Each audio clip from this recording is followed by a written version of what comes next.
ಅಪಹರಣ, ಅತ್ಯಾಚಾರ, ಕೊಲೆ, ಊತಾಕೋದು ಇದು 50 ವರ್ಷದ ಸುದ್ದಿ.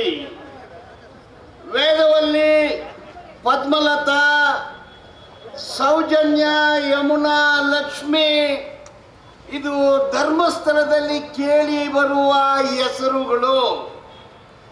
ಹೋರಾಟ ಇದು ಹೊಸದಲ್ಲ.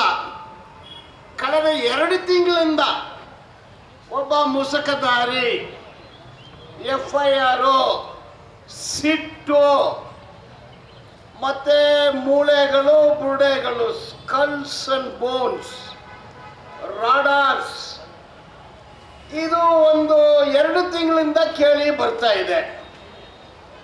ಅವನು ಮುಸುಕಧಾರಿ ಭೀಮಾ ಅನ್ನೋ ಹೆಸರಲ್ಲಿ ಇದ್ದಾಗ ಸತ್ಯ ನಿಜ ಹೇಳ್ತಿದ್ದ. ಅವನು ಯಾವತ್ತು ಚಿನ್ನಯ್ಯ ಆದ್ನೋ ಅವನು ಸುಳ್ಳು ಹೇಳಕ್ಕೆ ಶುರು ಮಾಡಿಬಿಟ್ಟ.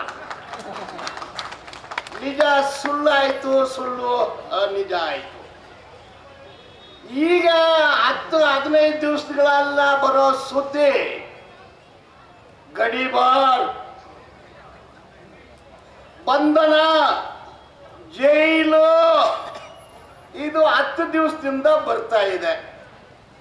ಈಗ ಇಂಗ್ಲಿಷಲ್ಲಿ ಒಂದು ಗಾದೆ ಹೇಳ್ತಾರೆ, ಡೆಮನ್ಸ್ ರಿಸೈಡ್ಸ್ ಸರ್ಮನ್ ಅಂದು. ಈಗ ಡೆಮನ್ಸು ಅಂದರೆ ರಾಕ್ಷಸರು ರಿಪಬ್ಲಿಕ್ ಟಿವಿ, ಸ್ವರ್ಣ TV, power TV, tyre TV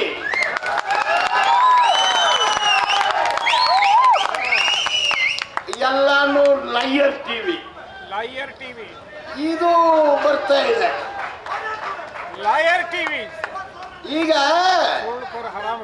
ಇವರನ್ನ ಕೊಂದವರು ಯಾರು ಎಲ್ರಿಗೂ ಗೊತ್ತಿದೆ. ಸೌಜನ್ಯ ಕೇಸನ್ನ ತಗೊಳ್ಳೋಣ. ವೇದವಲ್ಲಿ ಕೇಸು ಇವತ್ತುವರೆಗೆ C report, Padmalatha case C report, ಯಾನೆ ಮೌತಾ ಕೇಸು ಸಿ ರಿಪೋರ್ಟು, ಬೇರೆ ಎಲ್ಲಾನು ಬಿ ರಿಪೋರ್ಟು. ಒಂದೇ ಕೇಸು ಚಾರ್ಜ್ ಶೀಟು, ಅದು ಸೌಜನ್ಯದು. ಸೌಜನ್ಯ 9/10/2012 ಬೆಳಗ್ಗೆ 8 ಗಂಟೆಗೆ ಒಂದು ಛತ್ರಿ ಅಂಬ್ರಲ್ಲ, ಪುಸ್ತಕ, ಚೊಪ್ಲಿ ಹಾಕ್ಕೊಂಡಿದ್ದಾಳೆ, ಚುಡಿದಾರು, ಒಳ ಉಡುಪು ಹಾಕ್ಕೊಂಡು ಕಾಲೇಜಿಗೆ ಹೋಗ್ತಾಳೆ. 17 ವಯಸ್ಸು. 4:15 ಗಂಟೆಗೆ ಬಸ್ ಇಳಿತಾಳೆ. ಅಲ್ಲಿಂದ ಅವ್ರ ಮನೆ 25 ಮೀಟ್ರು. ಕೈಯಲ್ಲಿ ಛತ್ರಿ ಇತ್ತು, ಪುಸ್ತಕ ಇತ್ತು, ಚೊಪ್ಲಿ ಇತ್ತು, ಒಳ ಉಡುಪಿತ್ತು. 7 ಗಂಟೆವರೆಗೆ ಮನೆಗೆ ಹೋಗಿಲ್ಲ. ಮಾರನೇ ದಿವಸ ಹೆಣ ಸಿಕ್ತು. ತನಿಖೆ ಮಾಡಿದರೆ ಲೋಕಲಲ್ಲಿ 2 ಲೋಕಲ್ ಸಬ್ ಇನ್ಸ್ಪೆಕ್ಟ್ರು ನಾಯ್ಕೋ, ಭಾಸ್ಕರ್ ರೈ ಲೋಕಲ್ ಇನ್ಸ್ಪೆಕ್ಟರ್ಸು ಪೊಲೀಸರು. ಅದಾದ ಮೇಲೆ CID ದೊಡ್ಡ ಮುನಿ, CBI ರಾಜಗೋಪಾಲ್, PVS ರಾಜು ಇವ್ರು ಮಾಡಿದ ಕೆಲಸ ಏನು? ಆ ಛತ್ರಿ ಇವತ್ತುವರೆಗೆ ಸಿಗಲಿಲ್ಲ, ಏನಾಯ್ತು? ಅವಳ ಪುಸ್ತಕ ಇವತ್ತುವರೆಗೆ ಸಿಗಲಿಲ್ಲ, ಏನಾಯ್ತು? ಅವಳ ಒಳ ಉಡುಪು ಇವತ್ತುವರೆಗೆ ಸಿಗಲಿಲ್ಲ, ಏನಾಯ್ತು? ಈ 5 ಪೊಲೀಸರು ಹೇಳಬೇಕು, ಇಲ್ಲಾಂದ್ರೆ ಅವ್ರನ್ನ ಜೈಲಿಗೆ ಕಳಿಸ್ಬೇಕು.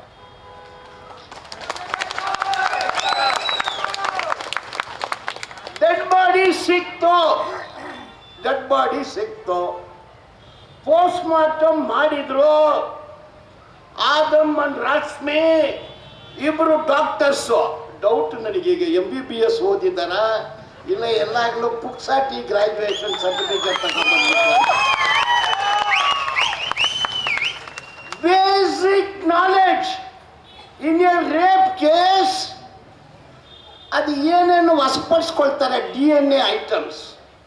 ಅದನ್ನು ಇಂಗ್ಲೀಷಲ್ಲಿ ವಲ್ವಾ ಅಂತಾರೆ, ಐಮನ್ ಅಂತಾರೆ, ವಜೈನಾ ಅಂತಾರೆ, ಫ್ಲೂಯಿಡ್ ಅಂತಾರೆ, ಸೆಮೆನ್ ಅಂತಾರೆ, ಬ್ಲಡ್ ಅಂತಾರೆ, ಇದನ್ನು ಕಾಟನ್ ಸ್ವಾಬ್ ಅಂತಾರೆ, this is the basic knowledge of any doctor. ಅದೆಲ್ಲ ಕೂಡ ತೆಗೆದಿದ್ದಾರೆ. I read the post mortem and the judgment. ಇದೆಲ್ಲನೂ ಕಲೆಕ್ಟ್ ಮಾಡಿದ್ದಾರೆ. ಪ್ಯಾಕಿಂಗ್ ಸರಿಯಾಗಿ ಮಾಡಿಲ್ಲ. ಚೈನ್ ಆಫ್ ಕಸ್ಟಡಿ ಇದನ್ನ ತಕ್ಷಣ FSLಗೆ ಕಳಿಸ್ಬೇಕು. ಕಳಿಸ್ಲಿಲ್ಲ. ರಿಪೋರ್ಟ್ ಏನು ಬಂತು ಗೊತ್ತಾ?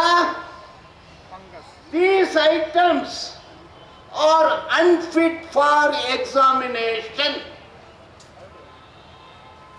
ಇದನ್ನ ಮಾಡಿದ್ಯಾರೋ? ಆ ಡಾಕ್ಟ್ರು ಇಬ್ರು. ಎಲ್ಲಿರ್ಬೇಕು ಅವರು? ಪರಪ್ಪನ ನಗರದಲ್ಲಿ ಇರಬೇಕು. ಆದ್ರೆ ಪ್ರಮೋಷನ್ ಸಿಕ್ಕಿದೆ. ಇದು ಒಂದು ವಿಷಯ. ಈ ಡೆಡ್ ಬಾಡಿ ಬಿದ್ದ ಜಾಗ ಬೇರೆ, ಅತ್ಯಾಚಾರ ಮಾಡಿದ ಜಾಗ ಬೇರೆ, ಕೊಲೆ ಮಾಡಿದ ಜಾಗ ಬೇರೆ. ಒಂದೇ ಒಂದು ಮಹಸರ್ ಮಾಡಿದ್ದಾರೆ. ಡೆಡ್ ಬಾಡಿ ಎಲ್ಲಿ ಬಿತ್ತು ಅಲ್ಲಿ ಮಾತ್ರ ಮಹಸರ್ ಆಗಿದೆ. ಅಪಹರಣ ಮಾಡಿದ ಜಾಗದಲ್ಲಿ ಮಹಸರ್ ಯಾಕೆ ಮಾಡಿಲ್ಲ? ಕೊಲೆ ಮಾಡಿದ ಜಾಗದಲ್ಲಿ ಮಹಸರ್ ಯಾಕೆ ಮಾಡಿಲ್ಲ? ಅತ್ಯಾಚಾರ ಮಾಡಿದ ಜಾಗದಲ್ಲಿ ಯಾಕೆ ಮಹಸರ್ ಮಾಡಿಲ್ಲ? ಆವಾಗನ ಗೃಹ ಮಂತ್ರಿ ಅಶೋಕ ಹೇಳಬೇಕು. ಅಶೋಕ, ಸದಾನಂದ ಗೌಡ, ಅಶೋಕ್ ಗೌಡ, ಸೌಜನ್ಯ ಗೌಡ ಎಂತ ಅನ್ಯಾಯಗಳು ಮಾಡಿದ್ರಪ್ಪ ಅವರು. ಅವರು ಉತ್ತರ ಕೊಡ್ಬೇಕು. ಅದಕ್ಕೂ ಬರ್ತೀನಿ. ಈಗ ಎಲ್ಲಿ ಡೆಡ್ ಬಾಡಿ ಸಿಕ್ತೋ ಅಲ್ಲಿಂದ ಒಂದು 10 ಮೀಟರ್ ದೂರದಲ್ಲಿ nature cure hospital 3 CCTV camera ಇತ್ತು. ಈಗ CCTV ಫುಟೇಜಸ್ಸು ಒಂದು ಕನೆಕ್ಟಿಂಗ್ ಮೆಟೀರಿಯಲ್.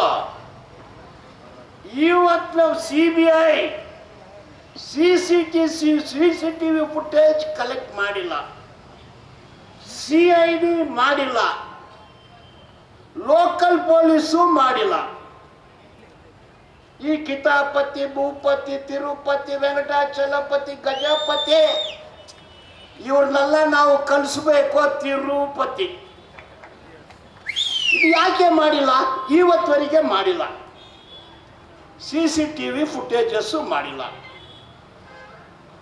ಇನ್ನೊಬ್ಬ ಹೆಂಗ್ ಮಾಡ್ತಾರೆ ನೋಡಿ. ಸಂತೋಷ್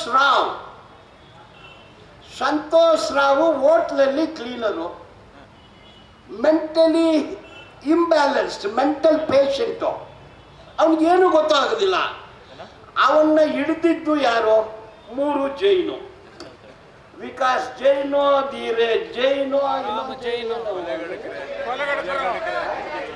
ಸುರೇಶ ಜೈನ್ ಅಂದ್ರೆ ಎಲ್ರಿಗೂ ಗೊತ್ತಿದೆ ಹೆಸರುಗಳು.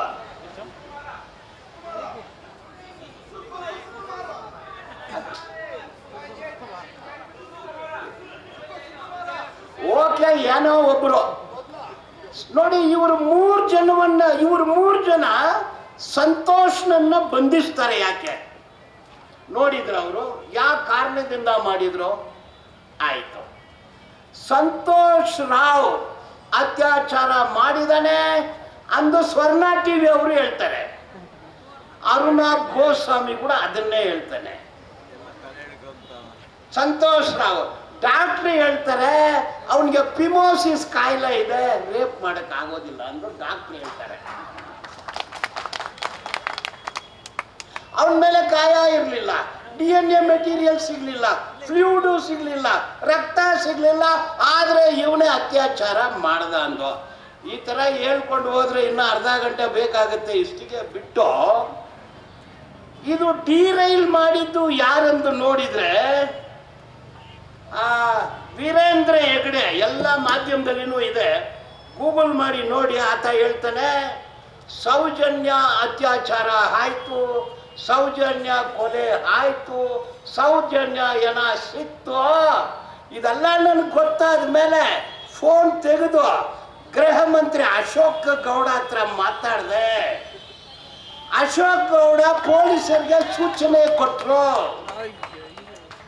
ಅಶೋಕ್ ಗೌಡ, ಅಶೋಕ ಹೋಮ್ ಮಿನಿಸ್ಟ್ರು, ಗೃಹ ಮಂತ್ರಿ, ಅಲ್ಲಿರೋ ನಾಯಕನಿಗೆ ಸೂಚನೆ ಕೊಟ್ಟರು, ಭಾಸ್ಕರ್ ರಾವ್ಗೆ ಸೂಚನೆ ಕೊಟ್ಟರು, ದೊಡ್ಡ ಮನಿಗೆ ಸೂಚನೆ ಕೊಟ್ಟರು. ಅವರು ಪುಸ್ತಕ ರಿಕವರಿ ಮಾಡಿಲ್ಲ, ಒಳ ಉಡುಪು ರಿಕವರಿ ಮಾಡಿಲ್ಲ, ಛತ್ರಿ ರಿಕವರಿ ಮಾಡಿಲ್ಲ, ರಿಕವರಿ ಮಾಡಿದ DNA ಮೆಟೀರಿಯಲ್ FSLಗೆ ಕಳಿಸಿಲ್ಲ. ಈಗ ಗೊತ್ತಾಯ್ತಾ ಯಾರ ಕಾರಣ ಅಂದು? ಯಾರ ಕಾರಣ ನೋಡಿ? ಸೂಚನೆ ಕೊಟ್ಟಿದ್ದು ಯಾರು? ಈಗ ಕೃತ್ಯ ಆಗುತ್ತೆ, ಫೋನು ಹೋಗುತ್ತೆ, ರಿಟರ್ನ್ ಫೋನು ಪೊಲೀಸರಿಗೆ ಹೋಗುತ್ತೆ, ಸಾಕ್ಷಿ ನಾಶ ಆಗುತ್ತೆ. ಸೊ ಇಷ್ಟು ವಿಷಯಗಳು. ಹಾಗಂದ್ರೆ ಮತ್ತೆ ಏನು ಮಾಡ್ಬೋದು? ಮತ್ತೆ ರೀಇನ್ವೆಸ್ಟಿಗೇಷನ್ ಮಾಡಿ. ಆ ನ್ಯಾಯಾಧೀಶರು ಜಡ್ಜ್ಮೆಂಟ್ ಅಲ್ಲಿ ಬರೆದಿದ್ದಾರೆ, it's a tainted investigation, fake investigation, bogus investigation. ಆ ಪೊಲೀಸ್ ಆಫೀಸರ್ ಮೇಲೆ ಆಕ್ಷನ್ ತಗೋಬೇಕು ಅಂತ ನ್ಯಾಯಾಧೀಶರು ಜಡ್ಜ್ಮೆಂಟ್ ಬರೆದಿದ್ದಾರೆ. ಆದ್ರೆ ಏನಾಯ್ತು? ಇವರೆಲ್ರಿಗೂ ಪ್ರಮೋಷನ್ ಆಗ್ಬಿಟ್ಟಿದೆ. ಆಯ್ತು, ಈಗ ಗ್ಯಾಗ್ ಆರ್ಡ್ರು, ಜಾನ್ಡ್ರೋ ಆರ್ಡ್ರು.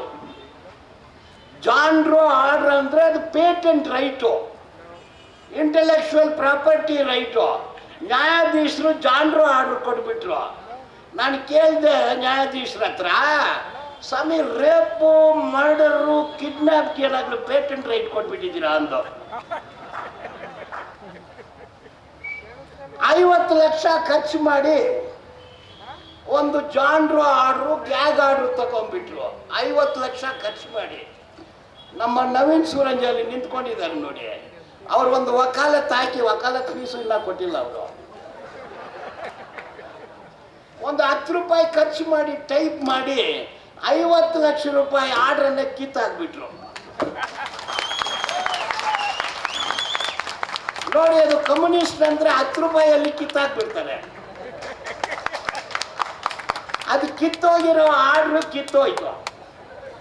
ನಾವು ಮೀಟಿಂಗ್ ಮಾಡ್ತಾ ಇದೀವಿ, ಇಲ್ಲಾಂದ್ರೆ ಪೊಲೀಸರು ಬರ್ತಿದ್ರು ಮೀಟಿಂಗ್ ಮಾಡಬಾರ್ದು ಅಂತ. ಇವತ್ತು ನಾವು ಮೀಟಿಂಗ್ ಮಾಡ್ತೀವಂದ್ರೆ 10 ರೂಪಾಯಿ ಖರ್ಚು ಮಾಡಿ 50 ಲಕ್ಷ ಆರ್ಡ್ರನ್ನ ಕಿತ್ತಾಕಿದ್ದೀವಿ. 2023ನೇ ಇಸ್ವಿಯಲ್ಲಿ 2 ಆರ್ಡ್ರು, 2024ನಲ್ಲಿ 2 ಆರ್ಡ್ರು, 2025ರಲ್ಲಿ 3, ಎಲ್ಲ ಗ್ಯಾಗ್ ಆರ್ಡ್ರು. ಒಂದೊಂದು ಆರ್ಡ್ರಿಗೆ 50 ಲಕ್ಷ. ಅವ್ರ ಜೆರಾಕ್ಸಿಗೆ 9.5 ಲಕ್ಷ ಖರ್ಚು ಮಾಡಿದ್ದಾರೆ. ಅದು ಕಿತ್ತೋಯ್ತು. Let us not bother about that. ಆಗ ಇಷ್ಟಿಗೆ ಬಿದ್ದೋಯ್ತಾ? ಎಲ್ಲಿ ಮಟನ್ ಅವರು ಕೂತಿದ್ರು? ಇಲ್ಲಿ ಇಲ್ಲ. ಆ ಮಟನ್ ಅವರು ಅಲ್ಲಿದ್ದಾರೆ. ಮಾತು ನೋಡಿ, ಈಗ ಆನೆ ಮಮತಾ ಅವರು ತಂಗಿ ಡಬಲ್ ಮರ್ಡರ್ ಕೇಸು, ತಲೆ ಮೇಲೆ ಕತ್ತಿ ಇದೆ, ಬರುತ್ತೆ ಅದು. ಉಪ್ಪು ತಿಂದವನು ನೀರು ಕುಡ್ಲೇಬೇಕು. ಪದ್ಮಲತಾ ಕೇಸು ರೀಓಪನ್ ಆಗುತ್ತೆ.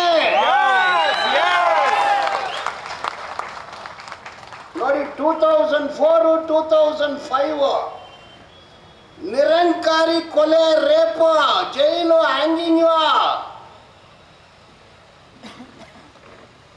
ಡೆಲ್ಲಿ ರೇಪ್ ಕೇಸು ಹ್ಯಾಂಗಿಂಗ್ ಆಯ್ತು. ಇಲ್ಲಿ ಇವರೆಲ್ಲ ಸೇರ್ಕೊಂಡು ಕೇಸನ್ನೇ ಹ್ಯಾಂಗಿಂಗ್ ಮಾಡಿಬಿಟ್ರು.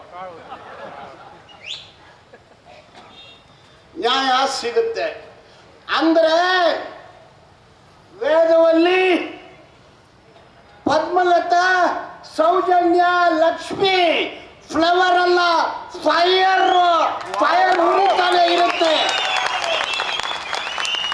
ನ್ಯಾಯ ಸಿಗೋವರಿಗೆ ಫೈರ್ ಉರಿತಾ ಇರುತ್ತೆ. ಇವರೆಲ್ಲರ ಕೂಡ ಫೈರ್. ತಪ್ಪು ಮಾಡಿರೋರು ಹೋಗ್ತಾರೆ ಟೈರು. ಇನ್ಕಲಾಬ್ ಜಿಂದಾಬಾದ್. ಕ್ಷಣ ಕ್ಷಣದ ಸುದ್ದಿಗಳಿಗಾಗಿ ಫ್ರೀಡಂ ಟಿವಿ ಸಬ್ಸ್ಕ್ರೈಬ್ ಮಾಡಿ, ಲೈಕ್ ಮಾಡಿ ಹಾಗೂ ಫಾಲೋ ಮಾಡಿ. ಹೊಸ ಸುದ್ದಿಗಳ ನೋಟಿಫಿಕೇಶನ್ಗಾಗಿ ಬೆಲ್ ಐಕಾನ್ ಮೇಲೆ ಕ್ಲಿಕ್ ಮಾಡಿ.